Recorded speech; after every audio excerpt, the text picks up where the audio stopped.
Hi hello അസ്സലാമു അലൈക്കും. എന്തൊക്കെയുണ്ട് വിശേഷങ്ങൾ? എല്ലാവർക്കും സുഖമല്ലേ? അപ്പം എല്ലാവർക്കും ഫാത്തിമ CMA വ്ളോഗിലേക്ക് സ്വാഗതം. അപ്പം നമ്മളിന്ന് വന്നതെന്ന് വെച്ചാൽ നമ്മുടെ കേരളത്തിൽ 10% ആൾക്കാർക്ക് കണ്ടുവരുന്ന ഒരു രോഗത്തിനെ കുറിച്ച് പറയാനാണ് കേട്ടോ. അതും ഏറ്റവും കൂടുതൽ കാണുന്നത് സ്ത്രീകളിലാണ് കേട്ടോ. അതും ഒരു 25 വയസ്സ് മുതൽ പിന്നെ അങ്ങോട്ടുള്ള എല്ലാ പ്രായക്കാർക്കും ഇത് ഒരുപോലെ കാണുന്നുണ്ട്. പ്രായം കൂടുന്നതിനനുസരിച്ച് സ്ത്രീകളിൽ ഇത് കൂടുന്നതായിട്ടും കാണുന്നുണ്ട് കേട്ടോ. അപ്പോൾ ഇത് നമ്മൾ സ്വയം ഇപ്പം എനിക്കുണ്ടെങ്കിൽ എനിക്ക് തന്നെ സ്വയം തിരിച്ചറിയാൻ പറ്റും. അതിൻ്റെ ലക്ഷണങ്ങളൊക്കെയാണ് ഞാൻ പറയാൻ പോണത്. അപ്പോൾ ഇത് നമുക്കുണ്ടോ അല്ലെ നമ്മളെ ഫാമിലിയിൽ ആർക്കെങ്കിലും ഉണ്ടോ എന്ന് നമുക്ക് അറിയാൻ പറ്റും. അപ്പോൾ അത് തുടക്കത്തിൽ നിന്ന് നമുക്കതിനെ എന്താ പറയുക, ആദ്യം ഇത് മനസ്സിനാണ് ബാധിക്കുക, പിന്നെ പതിയെ ഇത് ശരീരത്തിനാണ് ബാധിക്കുക. അപ്പോൾ ആദ്യം നമ്മൾ അങ്ങ് എന്താ പറയുക മുളയിലെ നുള്ളിക്കളയാന്നറിയില്ല. അതുകൊണ്ട് നമ്മൾ തന്നെ സ്വയം നമ്മളിൽ എടുത്തു മാറ്റാൻ നമ്മൾ തന്നെ വിചാരിച്ചാലേ നടക്കും. അല്ലെങ്കിൽ പിന്നെ അത് എന്താ പറയുക ഒരുപാട് മരുന്നുകളൊക്കെ കഴിക്കേണ്ട അവസ്ഥയിലേക്ക് മാറും. അപ്പൊ അത് നമ്മൾ സ്വയം കണ്ടെത്താണ് വേണ്ടി. അപ്പൊ നമ്മൾ അതിന്റെ ലക്ഷണങ്ങളാണ് കേട്ടോ ഇനി പറയാൻ പോകുന്നത്. അപ്പൊ ഇതിന്റെ ലക്ഷണങ്ങൾ എന്ന് പറഞ്ഞാല് പിന്നെ ഉറക്കില്ലായ്മ, പിന്നെ അതുപോലെ തന്നെ എന്താ പറയാ വിശപ്പില്ലായ്മ, പിന്നെ ഭയങ്കര ക്ഷീണം, എപ്പോൾ നോക്കിയാലും ക്ഷീണം. പിന്നെ ഇത് തുടങ്ങുന്നതിൻ്റെ മുമ്പ് നമ്മൾ ഭയങ്കര ഹാപ്പി ആയിട്ട് ചെയ്ത ഓരോ കാര്യങ്ങൾ ഈ രോഗം വന്നാൽ പിന്നെ അത് നമുക്ക് എന്താ പറയുക അത്ര ഹാപ്പി ആയിട്ട് ചെയ്യാൻ പറ്റാത്തൊരവസ്ഥ വരിക. അങ്ങനെ പിന്നെ അതുപോലെ തന്നെ ഒന്നിലും നമുക്കൊരു താല്പര്യമില്ലായ്മ വരിക. പിന്നെ അതുകൊണ്ട് ടെൻഷൻ ഇങ്ങനെ കൂടി വരിക. ഇതൊക്കെയാണ് കേട്ടോ ഇതിൻ്റെ രോഗത്തിൻ്റെ ലക്ഷണങ്ങളായിട്ട് വരുന്നത്. അതായത് ഇതൊക്കെ 2 ആഴ്ച, ഈ ലക്ഷണങ്ങൾ 2 ആഴ്ചയിൽ കൂടുതൽ നമുക്ക് നമ്മളെ സ്ഥിരമായിട്ട് നമ്മളെ ശരീരം വിട്ടു പോവാതെ നിൽക്കുകയാണെങ്കിൽ ഇതിൻ്റെ പേര് ഡിപ്രഷൻ എന്നാണ് കേട്ടോ.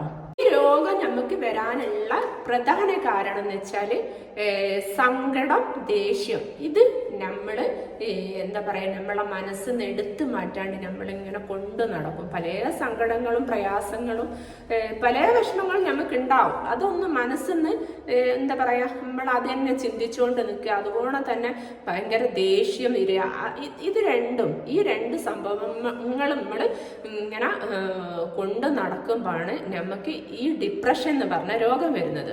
അപ്പം നമ്മൾ എന്ത് ചെയ്യണം? എത്ര ടെൻഷനും കാര്യങ്ങളും വിഷമങ്ങളും പ്രയാസങ്ങളും ഉണ്ടെങ്കിൽ അതൊന്നും മൈൻഡ് ചെയ്യാണ്ടിരിക്കുക. ദേഷ്യം ഉണ്ടെങ്കിൽ ഒന്നും മൈൻഡ് ചെയ്യാണ്ടിരിക്കുക. എന്നാൽ മാത്രമേ നമുക്ക് ഈ രോഗത്തിൽ നിന്ന് രക്ഷപ്പെടാൻ പറ്റൂ. നമുക്ക് രക്ഷപ്പെടാൻ നമ്മളെ മനസ്സിൽ തോന്നി നമ്മൾ തന്നെ മാറണം. എന്നാലേ നമുക്ക് ഈ രോഗത്തിൽ നിന്ന് രക്ഷപ്പെടാൻ പറ്റൂ.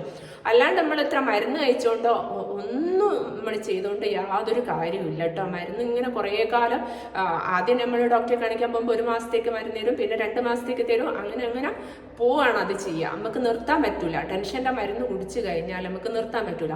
അപ്പം നമ്മൾ സ്വയം എന്ത് ചെയ്യുക തന്നെ തീരുമാനിക്കുക. നമുക്ക് ടെൻഷൻ എന്ന രോഗത്തിന് നമുക്ക് വേണ്ടാന്ന് നമ്മൾ തന്നെ തീരുമാനിക്കുക. അതിൽ നിന്ന് നമ്മൾ തന്നെ മാറി വരിക, മാറ്റിയെടുക്കുക. അതിനുവേണ്ടി നമുക്ക് പല സംഭവങ്ങളും ചെയ്യുക. ചെടികളാണെങ്കിലും പിന്നെ അതുപോലെ അല്ലെങ്കിലും ബിസിനസ് എന്തെങ്കിലും നമ്മൾ ചിന്തിക്കാണ്ട് നിൽക്കാൻ വേണ്ടിയിട്ടുള്ള എന്തെങ്കിലും പ്രവർത്തികൾ ചെയ്യുക. അതിനുവേണ്ടി ചിലർ മൃഗങ്ങളൊക്കെ വളർത്തുന്നവരുണ്ടാവും, അല്ലെങ്കിൽ കൃഷികൾ ചെയ്യുന്നവരുണ്ടാവും. ഞാനിത് പറയുന്നതിലപ്പുറം നിങ്ങൾക്ക് അറിയാൻ പറ്റൂ. എങ്ങനെയാണെന്ന് വെച്ചാൽ നമ്മുടെ നാട്ടിൽ ഇപ്പോൾ ഉദാഹരണത്തിന് ഞാൻ കോഴിക്കോട് ഒരു ഇക്ര ഹോസ്പിറ്റലിൽ നിങ്ങളൊന്ന് ഈ പിന്നെ മാനസിക രോഗത്തിൻ്റെ ആ ഭാഗത്ത് നിങ്ങളൊന്ന് പോയി നിന്ന് നോക്കി, നിങ്ങൾക്ക് കാണാൻ പറ്റും എത്ര വീട്ടമ്മമാരാണ് അവിടെ വരുന്നത്. പിന്നെ രണ്ടാമതവിടെ വരുന്നത് ആൾക്കാർ ലഹരി ഉപയോഗിക്കുന്ന മക്കളെയും കൊണ്ടാണ് വരുന്നത്. അപ്പോൾ ഇതൊക്കെ ഞാൻ പറയുന്ന കാര്യങ്ങളല്ലാതെ തന്നെ നിങ്ങൾക്ക് പോയി കണ്ട് മനസ്സിലാക്കാൻ പറ്റിയ കാര്യങ്ങളാണ്. പണ്ട് നമ്മളെ നാട്ടിൽ ഇങ്ങനെ ഈ പിന്നെ മാനസിക രോഗ വിദഗ്ധന്മാർ ഇത്രയില്ലായിരുന്നു. പക്ഷേ ഇപ്പോൾ ഒരുപാട് എല്ലാ സ്ഥലത്തും ഒരുപാട് ആൾക്കാരുണ്ട്. ഇതിൻ്റെ കാരണം എന്താണ്? നമ്മളെ അറിവില്ലായ്മ തന്നെയാണ്. കാരണം ഞാൻ എപ്പോഴും പറയലുണ്ട് ഈ പിന്നെ ടെൻഷൻ കുറയ്ക്കാനാണ് ഞാൻ ചെടികൾ ഉണ്ടാക്കുന്നതെന്ന്. അതുപോലെ എന്തെങ്കിലും നമ്മൾ ചെയ്യുക. ഇന്നൊക്കെ എന്ന് വെച്ചാൽ വെച്ചാൽ വലിയ വലിയ വീടുകൾ, ഈ വലിയ വീടിനുള്ളിൽ രാവിലെ ഭർത്താവ് ഗൾഫിലായിരിക്കും, അല്ലെ ഭർത്താവ് ജോലിക്ക് പുറത്ത് പോണ ആളായിരിക്കും, പിന്നെ 2-3 മക്കളുണ്ടാവും. ഈ മക്കളൊക്കെ പഠിക്കാൻ വേണ്ടി അങ്ങ് പോവും. പിന്നെ ഈ ഭാര്യ സ്വന്തമാണ് ഈ വീട്ടിലുള്ളത്. ഇവർക്ക് പുറത്തു പോകാനൊന്നും ചിലപ്പോൾ സ്വാതന്ത്ര്യം ഉണ്ടാകുകയില്ല, ഉണ്ടെങ്കിൽ പോവുകയില്ല, അങ്ങനെയൊക്കെ വരാം. അപ്പം ഇവർ ഈ വീട്ടിനുള്ളിൽ കിടന്നിട്ട് ഇങ്ങനെ ഓരോന്ന് ചിന്തിച്ചു ആക്കും. വീട്ടിലെ ജോലി കഴിഞ്ഞാൽ പിന്നെ ഒരുപാട് സമയം വെറുതെ ഇരിക്കുകയായിരിക്കും. ഈ സമയത്തൊക്കെ ഇവരെ കുടുംബപരമായ പല പ്രശ്നങ്ങളുണ്ടാവും. ഇതൊക്കെ ചിന്തിച്ചിങ്ങനെ കൂട്ടാണ് ചെയ്യുന്നത്. ദിവസങ്ങൾ ഇങ്ങനെ കഴിഞ്ഞു പോവുകയാണ് ചെയ്യുന്നത്. അപ്പോൾ അതൊക്കെ എന്താ പറയുക, ചിലരൊന്നും പുറത്ത് അങ്ങനെ തീരെ പോകാത്ത ആൾക്കാരായിരിക്കും. അപ്പോൾ അതൊക്കെ ഈ വീട്ടിൻ്റെ ഉള്ളിൽ ഈ എന്താ പറയുക, ഈ ഭക്ഷണം ഉണ്ടാക്കുക, വീട്ടിലെ പണിയെടുക്കുക, അത് മാത്രം. അതൊക്കെയെന്ന് വെച്ചാൽ എപ്പോഴെങ്കിലും ഒന്ന് കുടുംബത്തോടൊപ്പം പുറത്തു പോവുക, എങ്ങനെയൊക്കെ ചെയ്യണം. നമ്മളെ മക്കൾ തന്നെ ഈ വീട്ടിൻ്റെ ഉള്ളിൽ ഇങ്ങനെ ഇരുന്നിട്ടാണ് ഈ ഫോണിൽ അഡിക്റ്റ് ആവുന്നതും അതുപോലെ തന്നെ ലഹരിക്ക് അടിമയാവുന്നതൊക്കെ. നമ്മൾ പുറത്തൊന്നും പോകാണ്ട് എന്താ പറയുക, ഓരോ ദിവസവും അങ്ങനെ തള്ളി നീക്കുകയാണ് ചെയ്യുന്നത്. അപ്പോൾ അതൊക്കെ ഒന്ന് മാറുക. അപ്പോൾ കുറേയൊക്കെ മാറി വരുന്നുണ്ട്. അപ്പോൾ ഇതൊക്കെയാണ് കാര്യങ്ങൾ നിങ്ങളോട് പറയാനുള്ളത്. നമ്മൾ ഓരോരുത്തരും ശ്രദ്ധിക്കുക, നമുക്ക് ഈ ലക്ഷണങ്ങളൊക്കെ ഉണ്ടോ എന്ന് നോക്കുക. എന്നിട്ട് നമ്മൾ സ്വയം ഇങ്ങനെ ഒരു രോഗം നമുക്കില്ല എന്ന് നമ്മൾ സ്വയം തീരുമാനിച്ചാട്ട് ഇറങ്ങുക. അപ്പം താനേ നമ്മളെ വിട്ടിട്ട് രോഗം പോവും. അല്ലെങ്കിൽ നമ്മൾക്ക് ഈ രോഗം ഈ ലക്ഷണങ്ങൾ നമുക്ക് കൂടി പതിയെ വന്ന് ആദ്യം നമ്മളെ മനസ്സിനെ ഇത് കീഴടക്കി, പിന്നെ നമ്മളെ ശരീരത്തിനെ കീഴടക്കി.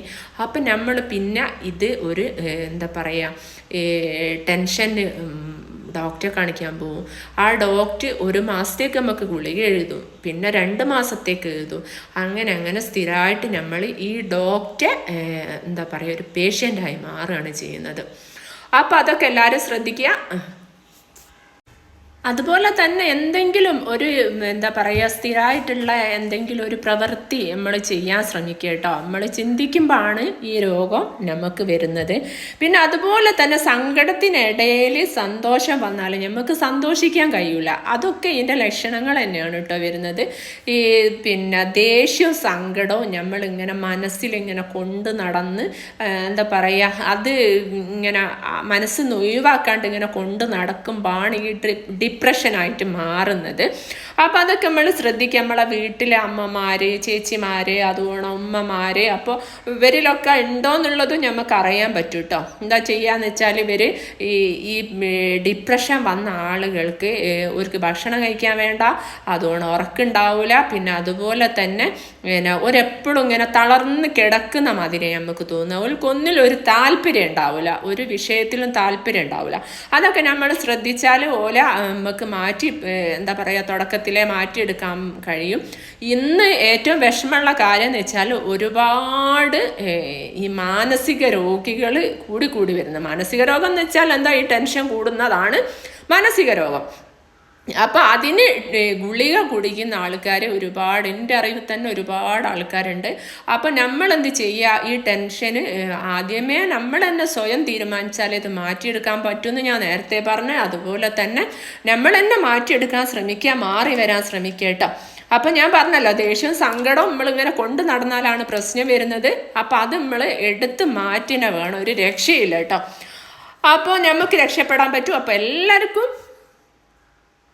എല്ലാവർക്കും നല്ലത് വരട്ടെ എന്ന് പ്രാർത്ഥിച്ചുകൊണ്ട് ബായ്. നിങ്ങളെ പ്രാർത്ഥനയിൽ എന്നെ എൻ്റെ കുടുംബത്തിനെയൊക്കെ ഉൾപ്പെടുത്തുക.